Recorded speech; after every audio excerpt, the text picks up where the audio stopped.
ستړي مشئ، راځئ زده کړه وکړو. درس د BBC ونیزه تعلیمي خپرونه ده. د تل په څیر د انګریزي ژبې لوست ترڅنګ دا لاندې نوي درسونه درته لرو. توره امریکا آزاده او د تورپوستو د مدني حقونو ضمانت وشو. په امریکا کې مدني خوځښتونه څنګه او ولې پیل شول؟ سوداګر کولی شي د خپلو هټیو ارقام او حسابونه تحلیل او تجزیه کړي چې وګوري. په ریاضي کې د اوسط ډولونه کوم دي؟ همدا کاروبار مو په اوکراین کې درلود. هر ډول کسب و کار مو چې درلود باید پر پښو یې ودروو. او د یوه ډله اوکرایني کډوالو میرمنو خبرې چې وایي څنګه ښځې پر خپلو پښو درېدلی شي.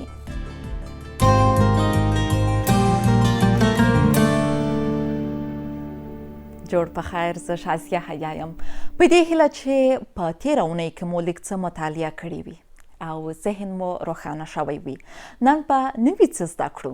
پوهیږئ خو چې مهالویش یا تقسیم اوقات کې مو لومړی د انګریزي ژبې لوست دی. کله مو هم د خپلې راتلونکې دندې یا مسلک په اړه فکر کړی؟ په راتلونکي کې کوم مسلک ځانته غوره کوئ؟ حتما پرې فکر وکړئ. سم فکرونه موخې ته په رسیدو کې درسره مرسته کوي. ورسره د انګریزي ژبې په دې لوست کې دا زده کوو چې څنګه نورو ته د خپل مسلک په اړه معلومات ورکولی شو.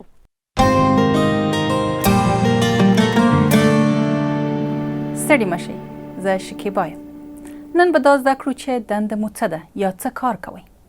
د بیلګې په توګه کیدای شي تاسو په یو مارکیټ کې سوداګر وئ. اوس راځئ چې دا زده کړو څنګه ووایو چې زه مارکیټ کې سوداګر یم. I'm a market trader. راځئ دې جمله کې ټکي بیل کړو. جمله په آی پیلیږي. هغه څوک چې موږ یې په اړه خبرې کوو. دې جمله کې زه د ځان په اړه خبرې کوم. ورپسې بیا د ام فعل راځي چې لنډه بڼه یې ده. وروسته بیا د دندې یا د کار نوم اخلو. مارکیټ ټریډر. راځئ یو ځل بیا یې واورو. I'm a market trader. I'm a market trader. ښه، اوس مو واورېدل چې څنګه ووایي چې I'm a market trader. یا زه مارکیټ کې سوداګر یا سوداګره یم. راځئ چې تمرین یې کړو. واورئ او تکرار یې کړئ.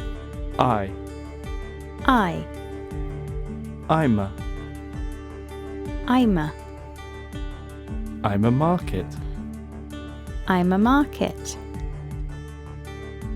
I'm a market trader. I'm a market trader. I'm a market trader. دې ته مو پام شو چې پر ځینو ټکو د نورو پرتله ډېر ټینګار شوی و. مارکیټ او ټریډر دوه مهم ټکي دي. آی او ام دومره پرې ټینګار نه دی شوی. دې ته هم پام وکړئ چې آیم د آی ام لنډه بڼه ده. راځئ چې بیا یې ووایو. خو دا ځل جمله له پایه پیلوو. په یاد مو وي چې هر ځل یې تکرار کړئ. Trader. Trader. Market trader.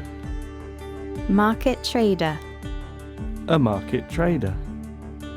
A market trader. I'm a market trader. I'm a market trader. I'm a market trader. ډېر ښه. نو اوس تاسو ویلی شئ چې تاسو د مارکیټ سوداګر یا سوداګره یاست. خو که دا د تاسو دنده یا کار نه وي بیا به څه وایئ؟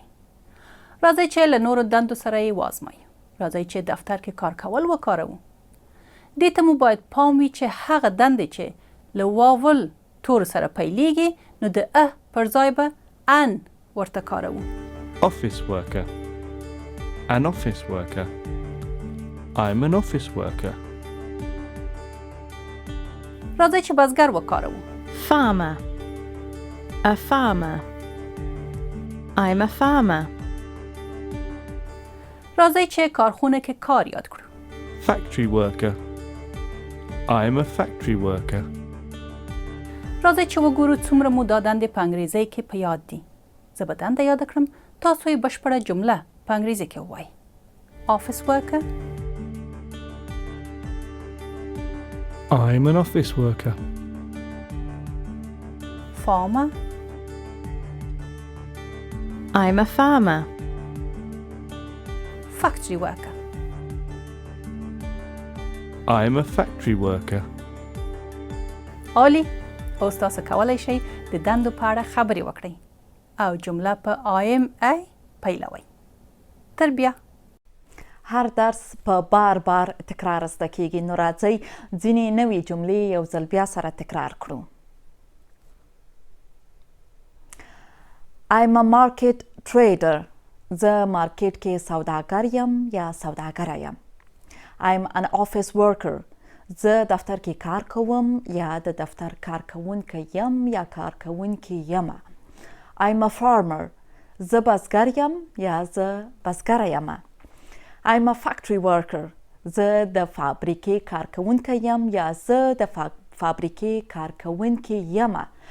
حالا نو دا جملې له خپلو همزولو سره تکرار کړئ چې ښه مو زده شي. ملګري ملتونه وایي په نړۍ کې ټول انسانان باید یو برابر وي او سره ورته بشري او مدني حقونه ولري او انسانان سره باید د توکم، ژبې، رنګ یا سیمې له اړخه توپیري چلند ونه شي. خو د نړۍ د ځینو نورو برخو غوندې په امریکا کې هم پخوا خلکو یو ډول حقونه نه لرل. تورپوستي د توپیري چلند قربانیان ول. خو دې توپیري چلند ختمولو او ټولو ته د یو برابر حقونو ورکړې لپاره مدني خوځښتونه پیل شول. په تاریخ لوست کې دا ځل د امریکا د مدني خوځښتونو په اړه درس لرو.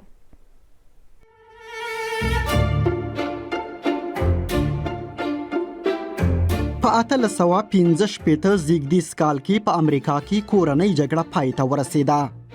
شمالي ایالتونو جنوبي هغو ته ماتې ورکړه. په دغو کلونو کې له جګړې وروسته مهال سملاسي د بیارغونې پیر ونومول شو. دولت قانون بدل کړ. د مریتوب پیر او پلور په ټوله متحده ایالاتونو کې ناقانونه شو. توره امریکا آزاده او د تورپوستو د مدني حقونو ضمانت وشو. تورپوستو ته اجازه ورکړل شو چې رایه وکاروي، خو تر ډیره کسان په ځانګړي ډول په محکومو شویو سویلي ایالتونو کې له دې بدلون سره جوړ نه وو. پر سپین پوستۍ غوره ډلو لکه کوکلاکس کلان خپله غوسه څرګنده کړه چې تورپوستي امریکایان چې یو مهال د دوی مریان وو اوس دې له دوی سره یو ډول وګڼل شي. هغوی د تورپوستو د دې حق پر وړاندې چې یو برابر رایه وکاروي لا ډیر قهر وړي کړل. تورپوستي او غوره شوي رسمي مامورین یې ووژل او رایه ورکوونکي یې وترهول. په ځینو سویلي ایالتونو کې د جیم کراو قانون جاری شو. دغه قانون په انفرادي ایالتونو کې پلی شو. تګلارې دا وی چې تورپوستي له سپین پوستو امریکایانو جلا وساتل شي، تر یو بریده ازادي ولري او د بیارغونې پیر کې شوي پرمختګونو کې دی په کمزوري بڼه ورته پام وشي. تورپوستي دی د نورو خلکو په څیر اسانۍ ونه لري چې یو ډول ښوونځي ته ولاړ شي او یا په هماغه ښارګوټي کې چې سپین پوستي پکې اوسیږي دوی هم ژوند وکړي. د جلا نژادونو ترمنځ ودونه د قانون خلاف کار وو. تر ډیره تورپوستو امریکایانو د رای حق نه درلوده. دوی نشو کولای چې د نویو رای ورکولو لیکنیز ازمایښت چې په لوی لاس رامخته شوی و چې کملوستي تورپوستي پکې ورګډ نه وو، تورپوستي کارګران تر ډیره تر فشار لاندې د دندې او د قانوني معاش د تبعیض او تیری دوام سره مخامخ وو. تورپوستي امریکایان په ناترسه توګه ووژل شو، کړول کېده او پرې تیری کېده. دا هر څه په فردي توګه د لنډغرو، پولیسو او KKK لخوا ترسره کېده. د 1960 او 80 کلونو ترمنځ له 6 میلیونو ډیر شمیر تورپوستي امریکایان له سویلي شمالي ایالتونو ته وکوچېدل. هغوی د شمال ښارونه ډیر امن او خوندي احساس کړل چې ښې اسانتیاوې درلودې، خو د دوی د وګړو د شمیر ډیرېدو معنا دا و چې د کارونو او کورونو لپاره سیالۍ او ننګونې وزېږولې. نژادي کړکېچ او تاوتریخوالی پراخ او ښارونه په جلا جلا سیمو او جلا قومي نومونو وویشل شو. د کور جوړونې تګلارې یوازې د سپینیانو سیمو لپاره وي. تور پوستو ګډوله رنګونو امریکایانو او نورو لږکیو توکمونو د قانوني لارو زده کړو سیاسي لابي او لاریونونو پر مټ مقاومت کاوه. د بیلابیلو یا ګډوله رنګونو ملي ټولنې بنسټ د ویلیام ایډا ویلز او میری وایټ له لوري په 1909 کال کې کېښودل شو. هغوی د توکم پالنې او د وګړو د رنګ جلاوالي چارو پر وړاندې کار پیل کړ، خو په 1950 کلونو کې ډیرو دا احساس کړه چې د ریښتینو بدلونونو لپاره لا ډیرو کوټلو ګامونو ته اړتیا ده.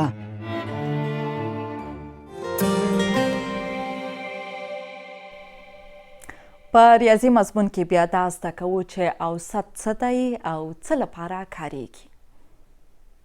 سلام، زه شازیه سنگروال یم او نن به په ګډه د اوسط د بیلابیلو ډولونو په اړه زده کړه وکړو.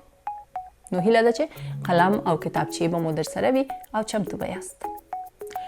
د احصایو او ارقامو تحلیل او تجزیه کول د یو شي یا یو کس د کړنو د څرنګوالي د ارزولو په اړه په آګاهانه او پوهېدلي ډول پریکړو لپاره یوه ډیره ښه وسیله ده. د بیلګې په توګه د ورزش روزونکي به د خپلې لوبډلې د لوبغاړو په اړه شمیرې او معلومات تحلیلوي چې وګوري آیا د خپلو لوبو په بیلابیلو اړخونو کې پرمختګ کوي که څنګه.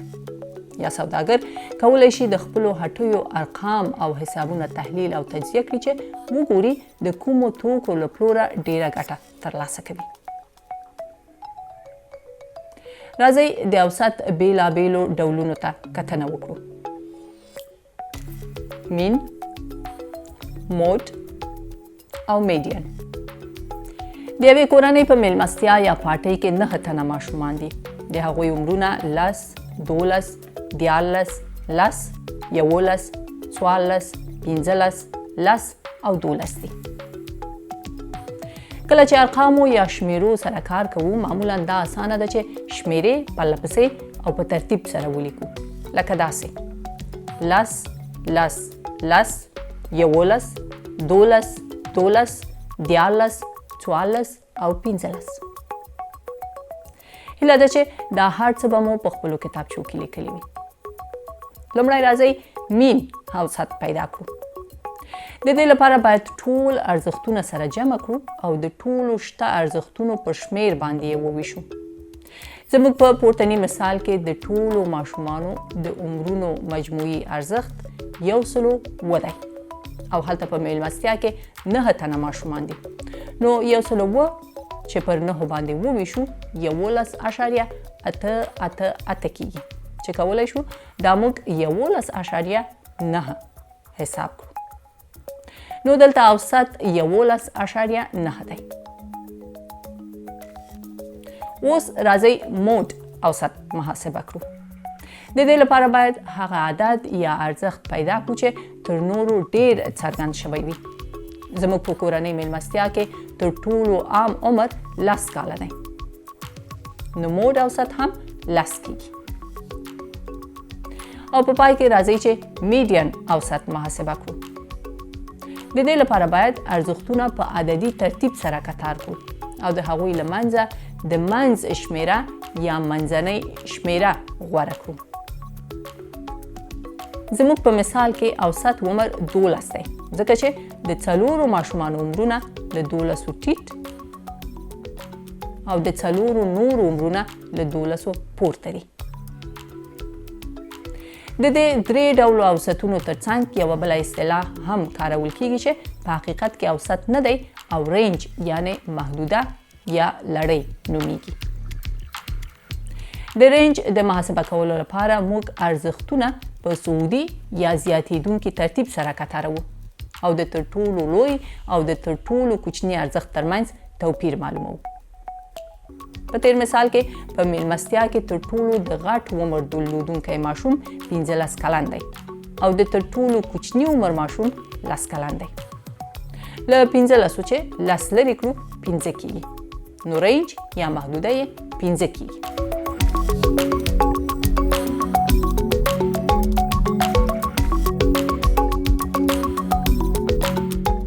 اوس نو ستاسو وار دی چې تمرین کړئ. یوه مسله یا پوښتنه ده چې تاسو یې باید د اوسطونو په اړه د خپلې پوهې په کارولو سره حل کړئ.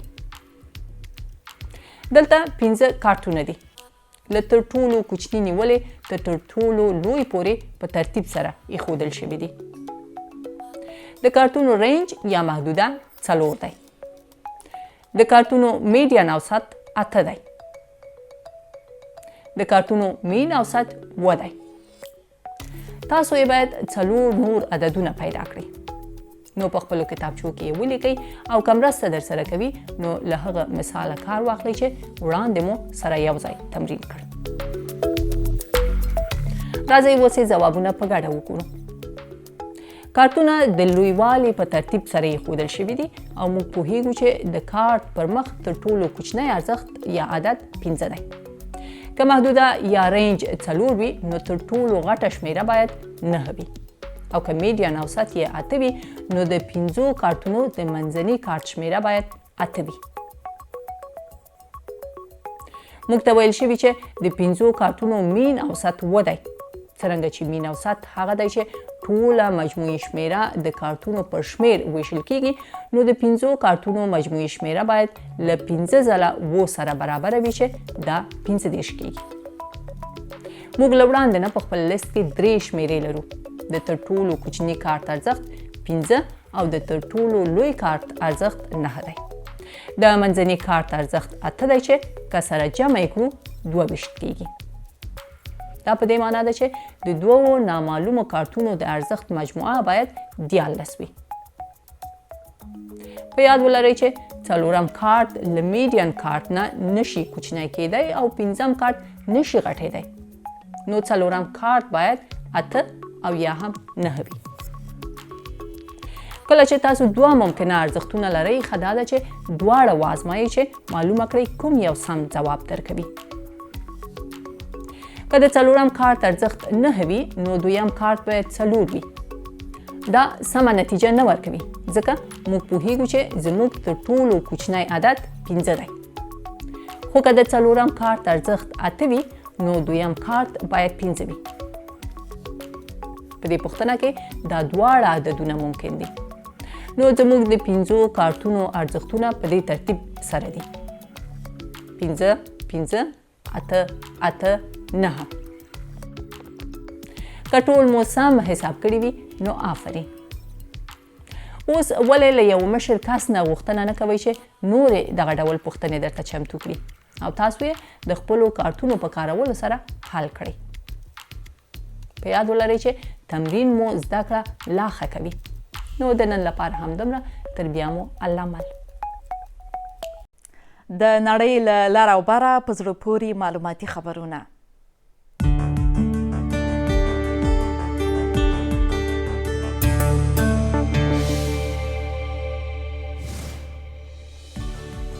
د انګلند په شمال کې یوه ډله وترنرانو یو کوچني کوټي په زړه کې د زړه د ضربان د منظمولو د یوې طبي آلې په نصبولو هغه له مرګه ژغورلی دی. ډاکټران وایي دغه کوټی په ټوله نړۍ کې د ګوتو په شمېر ژوو کې راځي چې دا ډول درملنه یې وشوه. د دغه کوټي څښتنه وایي له عملیات وروسته یې حیوان خوښ او بیخي بدل شوی دی. د دې په خبره کوټی یې اوس ډېر ټولنیز شوی او د خلکو ډارېږي هم نه. ساینسپوهان وایي انسانان ان د وحشي ژویو لکه د نهنګ پرتله 100 ځلې ډېر وژونکي دي.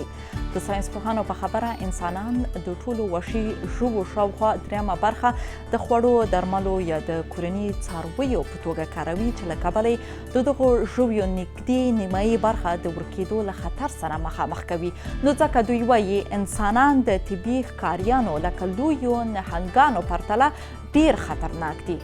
دغه ساینسپوهان وایي انسانان بیخي زیات بېلابېل حیوانات کاروي او له دې سره د هغوی د نسل د له منځه تلو خطر هم شته. نو باید په نړۍ کې د ژویو د پایښت لپاره یوه لاره پیدا شي.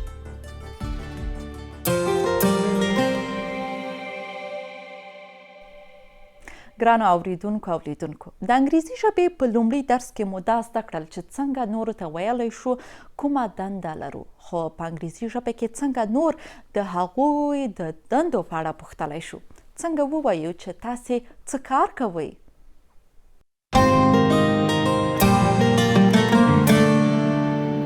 سلامونه. دې لوست کې به تاسو زده کړئ چې څنګه د دندو په اړه خبرې وکړئ. اوس نو د دوو کسانو ته غوږ شئ چې د خپلو دندو په اړه خبرې کوي. Hi, James. What do you do? I'm an engineer. How about you, Amanda? I'm a farmer. که دا جملې درته سختې ښکاري مه ویرېږئ.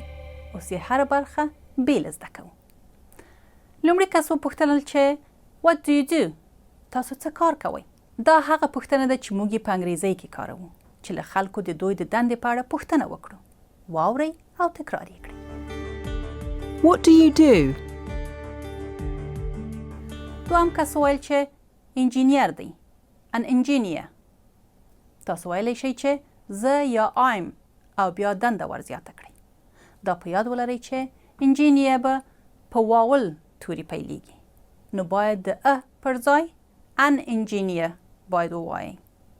واورئ او تکرار یې کړئ. I'm an engineer. بیا دوهم کس له لومړي همدا پوښتنه وکړه. او که تاسو غواړئ چې بل کس هماغې پوښتنې ته ځواب ووایي نو کولی شئ ووایئ How about you? واورئ او تکرار یې کړئ. How about you? لومړی کس بزګر دی. نو دی وویل چې زه بزګره یم. I'm a farmer. راځئ چې د ځینو نورو دندو نومونه په انګریزۍ کې زده کړو. I'm a driver. I'm a nurse.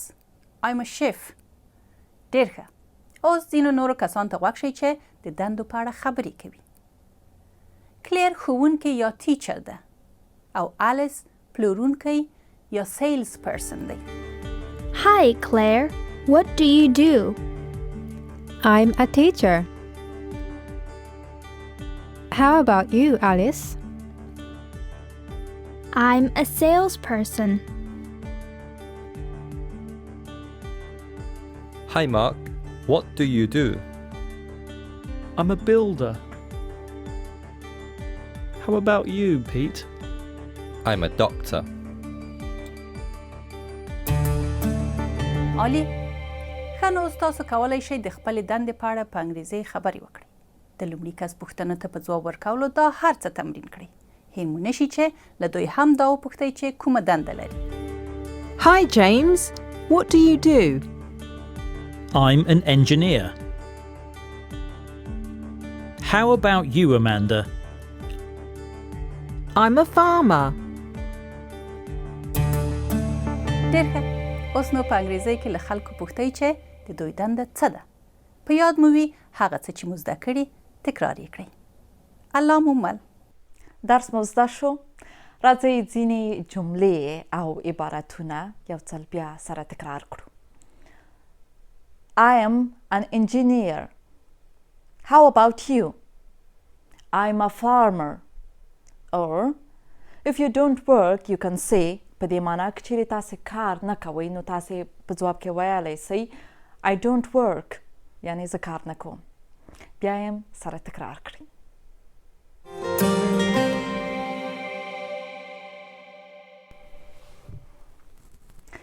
اوس هم د کیسې وار دی. پر اوکراین د روسیې له یرغل راهیسې څه باندې 8 میلیونه اوکراینیان نورو اروپایي هیوادونو ته په کډه شول. دوی کې ډیری یې میرمنې دي. په ډنمارک کې دغو ښځینه اوکرایني کډوالو ته د سوداګرۍ د روزنې یو پروګرام پیل شو. په پیل کې د ګډون کوونکو شمیر 400 و خو اوس یې شمیر له 1000 هم اوښتی دی. دغه اوکراینۍ میرمنې وایي هڅه کوي په کډوالۍ کې پر ځان بسیا شي.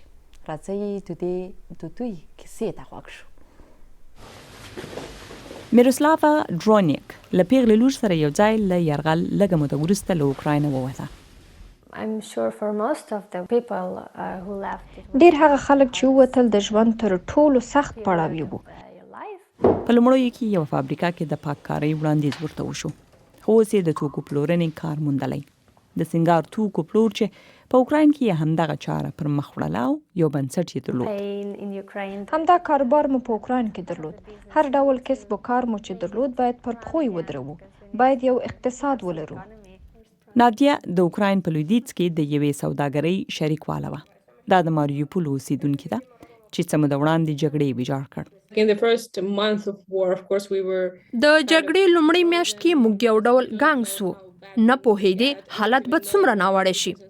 آن نه پوهېدې کوم کار چې کوي دوام به وکړي که نه.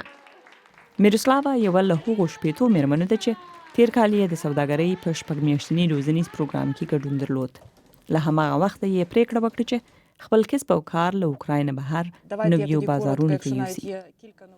ورته یو پروګرام به زرو نورو اوکراینیو کډوالو ته هم وغځول شي. موږ به له پیله په هر ګام کې له تاسو سره یو. د سوداګرۍ له طرحو تر آزمایښتي پړاوه د شرکت له ثبت او بانکي حسابه. د روسیې له یرغل راهیسې تیر کال شاوخوا 13 زره اوکراینیان ډنمارک ته کډه شوي. ډېرې یې میندې دي. دوی ته د کار ځانګړې اجازه ورکړل شوې او په دوی کې له 14 کلنۍ شپېتو فصلو کې یې کار لري. دوی ته د کار ځانګړې اجازه ورکړل شوې او له 14 پورته عمر لرونکو کې یې شپېتو فصلو کې کار لري. د تازه کارو سوداګرو د پیژندنې په دې ناسته کې دوی هیله درلوده چې پانګونه به ترلاسه کړي. دوی ټول غواړي تر هغه چې دلته وي باید بریالي وي. غواړي هنرونه رامنځته کړي. هغه وخت چې اوکراین ته ستنېږي د اوکراین بیا رغونه کې به ونډه واخلي. اولګا کوروخ داسې یو اپ جوړ کړی دی چې له ماشومانو سره په زده کړه او تمرین کې مرسته کوي. او وايي په اوکراین کې حالت دا نور هم هوډمنه کړې ده چې په دې کار کې بریالي شي. له میاشتو جګړې او نارامۍ وروسته ما فکر وکړ چې ښه زه نه غواړم خپل وخت پر هغه څه تیر کړم چې له ما سره یې تړاو نه وي. که څه هم ډنمارک د اوکراینیانو تود هرکلی کړی خو د کډوالۍ سختې تګلارې یې د ډیرو لپاره د نیوکو وړ دي. کله مو چې سروې وکړه نږدې 13 سلنه یې پر ګمارونو پیل کړی. ګورو چې عاید یې له 50 سلنه ډیر شوی. په ټولیز ډول د دې کډوالو اند دی چې دوی یوه پانګه ده، نه دا چې د ټولنې د اوږو بار، او دا د نړۍ لپاره یو مهم درس دی. هیڅوک نه پوهیږي چې دا جګړه به څومره اوږده شي. خو اوکراینۍ مېرمنې پر دې خوارۍ بوختې دي چې خپل راتلونکی جوړ کړي. د اوس لپاره مو همدومره درسونه بس دي، خو هر څومره زده کړه چې وکړئ بیا هم کمه ده. درس خپرونه تاسو د بي بي سي په فیسبوک پاڼه، ویب پاڼه او یوټیوب باندې هم کتلی او اوریدلی شئ. راتلونکې اونۍ به نور نوي درسونه زده کړو. تر هغو ښه وخت.